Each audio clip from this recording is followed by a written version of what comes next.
பொது சுகாதார குழு தலைவர் மாரிச்செல்வன் சுதந்திர தினத்தை முன்னிட்டு அரசு பள்ளிகளில் தேசிய கொடியேற்றி மாணவர்களுக்கு பரிசுகள் வழங்கினார்.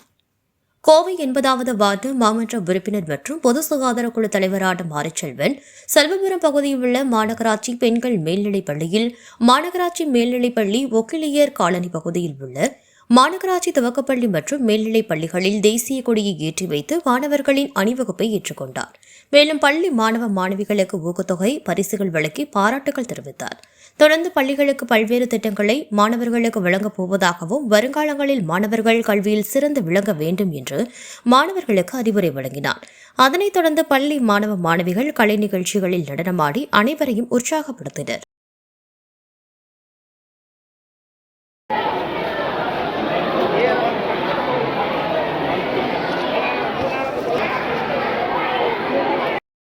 நினைச்சு நான் மிக பெருமை அடைகிறேன். அதற்காக இந்த பள்ளியில் இருக்கும் தலைமை ஆசிரியர்கள் உட்பட மாநகராட்சி சுகாதார குழு தலைவராகவும் இந்த வார்டு கவுன்சிலராகவும் உங்களுக்கு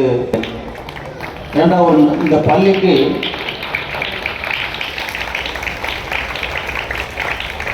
தலைமை ஆசிரியர் சிறப்பாக இருந்ததனால் மட்டுமே தான் இந்த பள்ளிக்கு தேவையான அடிப்படை வசதிகளை இந்த 4 ஆண்டு காலம் மாநகராட்சியோடு இணைந்து இந்த மாணவ செல்வங்களுக்கு பெற்றுத்தந்த ஒரு சிறப்பான இந்த வளர்ச்சி பணிக்காக அவர்களோடு சேர்ந்து பாடுபட்ட ஆசிரியர் பெருமக்களுக்கும் இந்த விழாவில் நான் வாழ்த்துக்களை தெரிவிச்சுக்கிறேன்.